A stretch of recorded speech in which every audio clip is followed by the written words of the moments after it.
श्री कृष्ण गोविंद हरे मुरारी, हे नाथ नारायण वासुदेवा।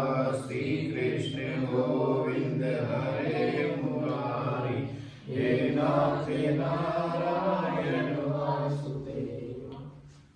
कोई नहीं देखता तब भी कोई देखता है। यह आदमी कई प्रकार से कुछ ऐसे न करने योग्य कार्य कर जाता है और वो सोचता है कि इसको कोई देख नहीं रहा है। चाहे पाप करो चाहे पुण्य करो, सबको ही वो प्रभु देख रहा है। वो दिन रात देखता है। यही पर्सन चल रहा था, एक बच्चा था 10th क्लास का, वो खड़ा हुआ, कहने गुरुजी ने कहा कि ये बताइए क्या, कि कहने लगे आप कहते हैं चाहे रात को करो कर्म चाहे दिन में करो, परमात्मा रात दिन सबको देखता है। मैंने कहा हाँ। तो कहने लगे रात को वो सोता नहीं है। हमने कहा हाँ। कहने लगे इसको मैं प्रैक्टिकल रूप में समझाओ।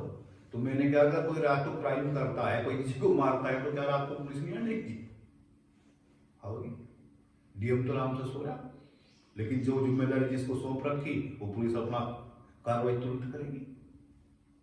रात को इतनी कंपनियां चल रही हैं हमारे देश के अंदर भी, क्या वे मालिक रात को सोते नहीं? वे सोते हैं, वर्कर लोगों ने संभाल रखा है। तो ऐसे ही परमात्मा ने जिम्मेदारी दी है, सब कार्य चलता है। तो कहा कि कर्म का जो सिद्धांत है उससे व्यक्ति बच नहीं सकता। चाहे पाप करो चाहे पुण्य करो, सबको ही वो देख रहा है, और जैसा आप बोगे वैसा ही आपको मिलने वाला भी है। कहते हैं कि जो औरों को डाले चक्कर में वो खुद भी चक्कर खाता है, जो औरों को दे शक्कर वो खुद भी शक्कर खाता है। भला कीजिए भला होगा, बुरा कीजिए बुरा होगा। आप किसी को 10 रुपए का दान कर दो तो आपके अंदर एकदम आनंद की अनुभूति होगी, वाह हमने कितना बड़ा काम कर दिया। आप किसी को 10 रुपए थप्पड़ मार के रैपट मार के अभी निकाल लो किसी की जेब से, आपकी आत्मा परेशान हो जाएगी, यार मैंने बहुत बुरा किया है। तो ये अज्ञानता भी कार्य हो रहे। एक था बंसी, एक रमेश, दोनों आपस में मित्र थे, और दोनों जैसे कहीं कहीं पर सप्ताह में मंडी लगती है, कहीं रविवार की लगती है, कहीं सोमवार की लगती है। तो एक उनका कस्बा था, उस कस्बे में मंडी लगती, दोनों सामान बेचते थे जाकर, और दोनों नंबर 2 का सामान बेचते थे, लोगों का बेवकूफ बनाते थे। तो इसने तो क्या काम किया, एक दिन बंसी ने तो क्या काम किया, मटका लिया और उस मटके में नीचे गोबर भर दिया, और नीचे गोबर भर के, और वो मटका जब ऊपर भरने को आया उसमें थोड़ा सा ऊपर मक्खन रख दिया। और दूसरा जो ये था रमेश, इसने क्या काम किया, इसने एक लकड़ी की तलवार बनाई, और लकड़ी की तलवार बनाकर म्यान में रख के मंडी में जाके बैठ गया। तो दोनों आमने सामने बैठे थे, ये अपना मटका घीगा बेचने के लिए आया था मक्खन का, और ये तलवार बेचने के लिए आया था। तो कुछ नहीं, तो आपस में इनकी आंखों से सेना में नहीं हुई। कहने लगे क्या बेच रहे हो? कहने लगा वो मक्खन है देसी गाय का, अगर परिवार को खिला दे, अगर कोई 10 घंटे काम करता है तो 20 घंटे की अक्षमता आ जाती है, पावर आ जाती है, और ये आदमी को याद भी नहीं कहता। उसने कहा इतनी ताकत है मक्खन में? हाँ। और कहने लगे तुम क्या ले रहे हो? कहने लगे मेरे पास वो तलवार है जिसको झांसी वाली रानी ने लिया था, और सूरवीर जिसको लेकर क्षत्रिय लेकर लड़ाई करते हैं, वो मेरे पास तलवार है, एक बार घुमा दे 50 दुश्मनों को काट देगी एक बार में। इसने कहा यार ये भी कमाल की चीज है। कहने लगे तो फिर भाई ऐसा कर ले। कहने लगे क्या? ये मटका तो मुझे दे दे, मैं अपने लड़कों को खिलाऊंगा, उनको मुझको बिल्कुल दारासिंह बनाना है, और भैया ये तलवार तो मुझे दे दे, मेरे भी कई दुश्मन है, आज मैं भी उनको फिनिश कर दूंगा। दोनों बड़े खुश हुए, आपस में आदान प्रदान हुआ। वो मटके को लेके सिर पे चल दिया, वो तलवार को लेके चल दिया, वो मटके को लेके खुशी होकर जा रहा है। कहने लगे क्या कि क्या गजब का घी, आज बच्चे खाएंगे तो क्या होगा, पूरा मटका भरा हुआ है, बच्चों में बहुत ताकत आ जाएगी। जो बच्चे अभी 50,000 कमाते हैं मेहनत करके, 1 लाख कमाएंगे महीने में। खुशी से पागल हो रहा है। जैसे उस एक बार कोई सेठ था, उसका नौकर था, तो उसका मटका उठाए मक्खन का सिर पे रखे जा रहा था, तो तो मन में भी नौकर के विचार रहा था, कहने क्या कि 50 पैसे मिलेंगे, सेठ जी का मक्खन बिकेगा, फिर 50 पैसे का क्या करूँगा, 50 पैसे की फिर इकट्ठे करूँगा, फिर अगले दिन फिर ये सेठ जी 50 पैसे किराए के देंगे, तो जब मेरे को 10 रुपये हो जाएंगे फिर मैं बिजनेस करूँगा। और मटका सिर पे रखा था, और फिर बिजनेस करूँगा तो फिर मैं धनवान हो जाऊँगा, और धनवान होकर फिर क्या होगा, फिर मैं अपनी शादी करूँगा, और शादी करने के बाद फिर मेरे बच्चे होंगे। अब ये सब देख रहा है, मटका सिर पे रखा है। अब वो क्या हुआ कि जब वो मटका सिर पे रखा था, इसके मन में विचार चल रहे थे, तो क्या हुआ, डूब गया उस ख्यालात में, ये भी भूल गया तेरे सिर पे मटका है। तो क्या हुआ, बच्चों की और एक दिन उसकी साथ में लड़ाई होगी। अब लड़ाई हो तो ही वो एकदम से कहा, कहने लगा रुक जा, तो मटका ऊपर से देख हमारा, वो मटका फूट गया। सेठ ने कहा भाई क्या बेड़ा कर दिया रे, कहने लगा तू मटका लियो फिर रहा, यहाँ परिवार का नाश हो लिया।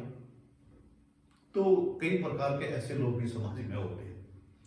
तो अब ये दोनों गए, तो जाकर इसने बच्चों को कहा कि रामू, गोपाल, बंसी, राहुल सब इकट्ठे हो जाओ। सब इकट्ठे, कहने लगे बस अब मैं तुम्हारे लिए आज वो चीज लेकर आऊं, और उसकी आंख में ऐसी धूल झोंक आया हूं, वो भी कई 6ठी पीढ़ियों तक याद करेगा। कहने क्या कर रहा है पापा जी, कहने लगा वो लकड़ी की तलवार लोहे की बनाकर धोखे से देखा है, और मक्खन का मटका भर के दिया। कहने लगे पापा जी आज तो तुमने पूरा निशाने पर तीर मारा है। कहने लगा आओ बैठो। कहने लगे लेकिन एक काम करो, इस मक्खन को ताना भी है ना, ये जल्दी रुकेगा, तो दूसरा बर्तन लेके आओ। अब दूसरा बर्तन लेके जैसे आए, उसमें दिया, ऊपर जला था, नीचे देखा तो ऊपर, उसने क्या तो तेरी यार सारा भाई बहुत धोखा, चोरों के घर में चोर आ गए, आज अमीर लूट लिया। और उधर उसने कहा जाकर घर जब गया, कहने लगा पड़ोसियों, कहने लगा बहुत दिन से तुम्हारी पी रहा था, शंकर भगवान की तरह हलाल मिस की तरह से निकलो, आज 12 को काट दूंगा। उन्होंने कहा आज से ले लो फिर भाई। अब जिनके साथ झगड़ा था 5-7 आए, और आके से बजाने लगा भाई ना, जो खेची उसमें लकड़ी की पट्टी निकल रही, बदे के इसकी मरम्मत भी खूब हुई। तो इसने कहा भाई जो औरों को डाले चक्कर में वो खुद भी चक्कर खाता है, हम सोच रहे थे उसका बेवकूफ हमने बना दिया, और वो सोच रहा कि मेरा बन गया, लेकिन बेवकूफ दोनों का ही बन गया। तो ऐसे जीवन में कभी भी ध्यान रखो कि कोई नहीं देखता, फिर भी कोई ईश्वर देखता है। जैसा आप करते हैं ऐसा ही देर सवेर आपको मिलता भी है। तो एक गिरधारी लाल और गोपाल दोनों की मित्रता थी, बहुत गहरी मित्रता थी। अब दोनों की मित्रता थी तो क्या हुआ, जीवन में मैं तुम्हें एक बात और बता देना चाहता हूं, ये जीवन का मेरा खुद का अनुभव है। किसी से भी कभी जीवन में गहरी मित्रता नहीं करना, काम चलाओ रखना। गहरी मित्रता जिससे भी करोगे, एक दिन वो आएगा, वही तुम्हारा दुश्मन बनकर खड़ा हो जाएगा। बहुत जीवन में बहुत लोगों के अनुभव है। तो अब दोनों की मित्रता ऐसी हो गई कि रोटी वहां खाए तो पानी वहां पिए दोनों। अब क्या हुआ, ये जो अभी गिरधारी लाल था ये बेचारा गरीब था, और ये जो गोविंद था ये थोड़ा सा संपन्न घर का था। लेकिन पैसा कमाने की इनकी दिमाग में कि पैसा किस तरीके से कमाए। तो गोविंद ने कहा कि पैसा तो मेरा है, और भाई तुम मेरे साथ रहो, और प्रॉफिट में दोनों 50-50। बात सहमत होगी। कहने कहा कि बंबई चले गए, ये 10,000 रुपये लेकर बंबई पहुंच गए। वहां पर जाकर इन्होंने कोई अपना बिजनेस शुरू कर दिया छोटा मोटा। तो क्या हुआ, 1 साल के अंदर इनके पास में काफी धन दौलत इकट्ठी हो गई, और रुपए हो गए इनके पास में 2 लाख। बहुत पुराने समय की बात है। तो जब 2 लाख रुपए इनके इकट्ठे हो गए, उन्होंने प्लान बना के घर चलो, पैसा तो बहुत कमा लिया, फोन की व्यवस्था उस टाइम थी नहीं। तो इन्होंने कहा, कहने लगे भाई चलो ये तो सब है यार, कहने लगे सारा जीवन काट दिया, तो कहने लगा 5 स्टार होटल में चलेंगे किसी ने, और रात वहां रहकर कल रुपए कर जाएंगे। अब ये दोनों 5 स्टार होटल में गए। तो क्या हुआ, दोनों लेट रहे थे, लेकिन गोविंद का जो मन था वो बदल गया, और गोविंद सोचने लगा कि क्या किए गए 2 लाख रुपए अगर मेरे हिस्से में आ जाए, सारे मुझे मिल जाए, तो कितना अच्छा होगा। तो कहने लगा, उसको कहा गिरधारी लाल को गोविंद ने, कि कहने लगे भैया खाक मैं तेरे लिए दूध लेकर आई, मलाई वाला दूध पी गया तो। कहने लगे, और ये बाहर जाकर इसने क्या किया, दूध लाया, उसके दूध में जहर मिला दिया, और अपना दूध क्लियर रखा, और लाकर कहने लगे ले दोस्त भी बेचारा खुश हो रहा है। कहने लगे देखिए कितना प्रेम करता है मेरा दोस्त है, आज मुझे अपने हाथ से दूध पिला रहा है। अब दूध पीकर गिरधारी लाल तो क्या हुआ, लेट गए। और इसने वो दूध अपना पिया सिंपल। पीने के बाद जब गिरधारी मर गए तो फिर इसको पश्चाताप भी उस टाइम बहुत हुआ, कहने लगे यार मैंने बहुत बुरा किया, एक धन के कारण, एक पैसों के कारण मैंने इतने अच्छे मित्र को खो दिया जीवन में कि ऐसा मित्र कहाँ मिलेगा जिसने घर बार छोड़ दिया, मेरे विश्वास पर सब पत्री बच्चे छोड़ दिए और मेरे साथ था, मैंने बहुत गलत किया। होता है आदमी कोई बार गलत कार्य कर जाता है फिर उसको बाद में गलानी होती है बहुत कि यार ये नहीं करना चाहिए था, लेकिन कहते हैं बिना विचारे जो करे सो पाछे पछताए। किसी भी महापुरुषों ने कहा है क्या कि बुरा कर्म करने के लिए जा रहे तो 10 आदमी की सलाह लो, 10 आदमी से पूछो कि इसको करूं कि नहीं करूं, और कोई अच्छा कार्य करने के लिए जा रहे हो तो किसी से पूछने की कोई आवश्यकता नहीं है। तो इसने फिर मरता क्या नहीं करता, जब देखा मर गया उसको होटल से जैसे तैसे करके इसने किसी युक्ति से निकाला और निकाल कर वहीं उसका बम्बई में अंतिम संस्कार कर दिया। और अंतिम संस्कार करने के पश्चात में तो इसने फिर क्या काम किया, पैसे अपने बैग में रखे, अपने घर पहुंचा। देखो दोस्ती में अब क्या हुआ, दूध में मिलावट कर दिया, और ये लोभ आया तो दूध में मिलावट कर दिया, और जब मिलावट हो गया तो जीवन समाप्त कर दिया दोस्त का इसने। अब पैसे भी अपना लेकर 2 लाख रुपए घर पहुंचा और पत्नी के साथ में बातें करता है, अपने बच्चों के साथ में बातें करता है कि मैंने सुना था क्या कि भगवान छप्पर फाड़ के देता है, वाकई मैंने देख लिया, बहुत दिया उसने। घर में सब खुशहाल है। उसकी पत्नी को गिरधारी लाल की पता लगा कि गोविंद आ गया है तो वो सुबह में आई, कहने लगी कि हमारे कहाँ है। नाटक रच दिया, रोने लगा, कहने लगी क्या बताऊं, उसको उल्टी हुआ, दस्त हुआ, उसको हैजा हुआ, और जैसे ही उसको उल्टी दस्त हुआ, हैजा हुआ, तो वो मर गया। मैं बहुत रोया हूं, मेरी आंखें लाल हो गई हैं उसको देखते देखते, वो बहुत रोया, लेकिन करूं क्या। अब बेचारा कहते हैं गरीब आदमी क्या कर सकता है, बच्चे में रहे उसके रोते हैं बेचारे, अपना रो रहा कर बैठ गए। तो कुछ समय के बाद में घटना दूसरी तरफ बढ़ती है, तो क्या होता है कि ये जो अभी गोविंद था, इसके घर में कुछ समय के बाद में एक बच्चे का जन्म हुआ, और जैसे ही बच्चे का जन्म हुआ तो बच्चा बड़ा हष्टपुष्ट हुआ, सुंदर था, लेकिन कुछ समय पश्चात फिर बीमार रहने लगा। इसके पास में जितना भी 2 लाख थे वो भी लग गए, जमीन भी चली गई, मतलब ये बच्चा 10-12 साल का हो गया, लेकिन बच्चे की बीमारी नहीं घटी, असाध्य रोग हो गया बच्चे को। सब जगह जाएं तो देखें रिपोर्ट सब नॉर्मल आए, और लेकिन बच्चा बीमार सूखता जाए। तो क्या हुआ, तो जब 12 साल का बच्चा हो गया, सब डॉक्टर ने हाथ खड़े कर दिए, इसका सब भी रूट पिट गया। कहते ना कोई एकादशी के दिन अगर बेईमानी करता है तो अगले दिन द्वादशी पड़ती है तो द्वादशी में निकल भी जाता है, एकादशी खाया द्वादशी में। तो इसने फिर बैठ गया, बैठकर उसके धुरा रोने लगे। गोविंद कहने लगा बेटे रामू, मैंने तेरे लिए जो नहीं करना था बेटे मैंने सब कर दिया, मेरी जमीन भी बिक गई, पैसा भी चला गया, अब बेटे मैं कुछ नहीं कर सकता, क्या करूं मेरे लाल तेरे लिए। तो बच्चा मुस्कुराया, जब ये रो रहा तो मुस्कुराया, तो अभी गोविंद ने कहा कि बेटे तू मुस्कुराता क्यों है, कि कुछ रहा तो नहीं अब तुम्हारे पास में। कहने लगे नहीं कुछ नहीं रहा, सब पाया किया कि मेरा हिसाब किताब चूकता हो गया।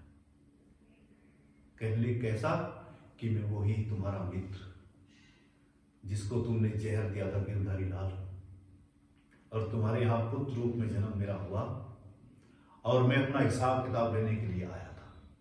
आज मेरा हिसाब किताब पूरा हो गया, मैं जा रहा हूं। बच्चे ने जब इस शरीर को छोड़ दिया, त्याग कर दिया। गिरधारी लाल बहुत पछताया, कहते हैं पछताए क्या होत है जब चिड़िया ने खेत तेरा, जब चिड़िया ने तेरा खेत चुग लिया फिर पछताने से क्या होगा जीवन में। अब एक बार रामानंद जी चले जा रहे थे तो उन्होंने देखा तो एक जंगल में एक व्यक्ति है, और उस व्यक्ति की ये दोनों टांगें कटी हुई है, दोनों टांगें कट रही थी। तो रामानंद जी उनके पास में गए गुरु जी, और जाकर पूछा, देखकर बेचारे को दोनों टांग कटी पड़ी और मुंह पड़ा। तो गुरुजी ने पूछा, भाई ये सब कैसे हुआ? तो उसकी आंखों में आंसू आ गए और कहने लगे, गुरुदेव बस इस रहस्य को ना पूछो तो ही ठीक है। कहने लगे, नहीं भाई, तेरी टांगों से ऐसा लग रहा है कि एक्सीडेंट में तो कटी नहीं है, टूटी नहीं है, ये तो कुछ और कारण है, इसलिए हम जानना चाहते हैं कि तेरी टांगें कैसे कटी। तो उसने कहा कि आप गुरु हो और गुरु के सामने कभी शिष्य को झूठ नहीं बोलना चाहिए और किसी बात का छुपा नहीं करना चाहिए जीवन में। जो गुरु के सामने भी छिपा करता है ना, उसको बचाने वाला कोई नहीं। कहते हैं भगवान रूठे तो गुरु के पास में रास्ता है बचाने के लिए। अगर गुरु ही नाराज हो गया फिर कहीं कोई रास्ता नहीं है। वकील को अगर तुमने अभी नाराज कर दिया तो मुकदमा कौन लड़ेगा? तो कहने लगे, गुरुदेव उससे पहले मैं मांसाहार करता था, तो क्या हुआ, एक जंगल में हिरनी ने बच्चे को जन्म दिया था। तो क्या हुआ, कहने लगे कि जैसे उसको बच्चे को जन्म दिया तो गुरुदेव क्या हुआ, हिरनी तो मुझे देखकर भाग गई, ये बच्चा छोटा था, इस पे भाग गया। मैंने उसको पकड़ दिया और पकड़ कर लाकर फिर मैंने क्या काम किया, मैं उसे घर पर लेकर आया और घर पर लाकर जिंदे बच्चे की पहले मैंने अगले पैर काटे उसके, फिर मैंने पिछले पैर काटे और फिर काट कर फिर मैंने इसको मीट बनाकर फिर खाया। और गुरुदेव इसमें किसी का कोई दोष नहीं है, जो मैंने कर्म में बोया है, बीजों का सिद्धांत वही मैं भोग रहा हूं। तो मेरे पैरों में दर्द रहता था बहुत, तो बड़े मैंने इलाज कराए, तो कुछ नहीं तो डॉक्टर ने फिर यही सजेशन दिया मेरे को कि भाई तेरा दर्द अगर पैरों का कट सकता है तो एक ही तरीके से ठीक हो सकता है, क्या कि तेरे इतने पैर काटने पड़ेंगे यहाँ से दोनों। तो कहने लगे तो भी मैंने कटवा दिए। तो कहने लगे अब आराम है, कहने लगे अब हाथों में है समस्या, और डॉक्टर ने कहा है कि हाथ भी कटेंगे। क्यों कटेंगे? कहने लगे मुझे पता है, उसके 4 थे पैर और मैंने चारों के चारों काटे थे, 2 मेरे कट चुके हैं और 2 और मेरे जीवन में कटेंगे। तो व्यक्ति को अपने कर्मों का सिद्धांत बहुत सोच समझ कर करना चाहिए। कोई सोचता है नहीं कि हाँ हम पैसे देकर ईश्वर देकर बच जाएंगे, लेकिन परमात्मा के विधि विधान से कोई जीवन में बच नहीं सकता है। एक एक सेकंड का हिसाब होगा, एक एक कर्म का हिसाब होगा। और यहाँ तो आप किसी के सामने रोकर, जज के सामने रोकर कुछ अपना थोड़ा बहुत बदल भी सकते हैं, लेकिन वो ईश्वर इतना दयालु भी है और इतना कठोर भी है, क्या फिर अपना नियम बदल नहीं सकता वो। अगर यहाँ से जब ये जीव शरीर को छोड़ के जाएगा और भगवान की अदालत में पहुंचेगा तो ये फिर रोएगा, वो फिल्म दिखाई जाएगी इसको पूरे जीवन की, तूने पूरे जीवन क्या क्या करा, देखिए फिर रोएगा ना। तो भगवान कहता है कि समझाने के लिए गुरु भेज दिया, दुनिया भेज दी, वहां समझाने का स्थान था। यहाँ तो कर्मों का सिद्धांत है, यहाँ तो धारा लगती है, जो पीछे से लिख के जैसे पुलिस वाले होते हैं ना, उसमें चार्जशीट में जो उनकी धारा लगाकर वे कोर्ट में पेश करते हैं, तो जज ये नहीं देखता किसने किया नहीं किया, वो तो वहां कुर्सी पर आराम से बैठा, बस देखता है क्या कि जो चार्जशीट में धाराएं लगी है उसी के हिसाब से सजा वेरीफाई कर देता है। तो इसलिए जीवन में कोई भी कर्म ऐसा न करो कि जिसका परिणाम आपको भी भुगतना पड़े, और कई बार से एक गलती कई बार से व्यक्ति को, परिवार को भी डुबा देती है। अगर तुमने क्राइम कर दिया है, माँ बाप को भी पुलिस उठाकर ले जाएगी, घर पे भी बुलडोजर चल जाएगा तुम्हारे, तो गलती आपने की है और दुख कितने लोगों को भोगना पड़ सकता है। तो इसलिए कहा है कि जीवन में ऐसे कार्य कभी ना करो, ऐसे बच्चों का संग, ऐसे व्यक्तियों का संग कभी ना करो जो दुराचारी हो, दुष्ट प्रवृत्ति के हो। अकेले रहना सीख लो, उसमें बहुत कुछ आप फायदे में रहेंगे। और संसार को झूठे अभी झगड़ालू लोगों के साथ में संपर्क, मित्रता, दोस्ती बनाकर रखोगे तो एक ना एक दिन तुमको वे कहां जो पुलिस का हेडक्वार्टर होता है, पुलिस का घर होता है, उसमें तुम्हें पहुंचा देंगे। और जिस दिन तुम उस घर में पहुंच जाओगे तो तुम्हारे पर वहां पर कलंक की मोहर लग जाएगी, और जिस दिन वो मोहर लग जाएगी आप घर के रहेंगे ना, घाट के धोबी वाली हालत आपकी हो जाएगी। जय श्री राम।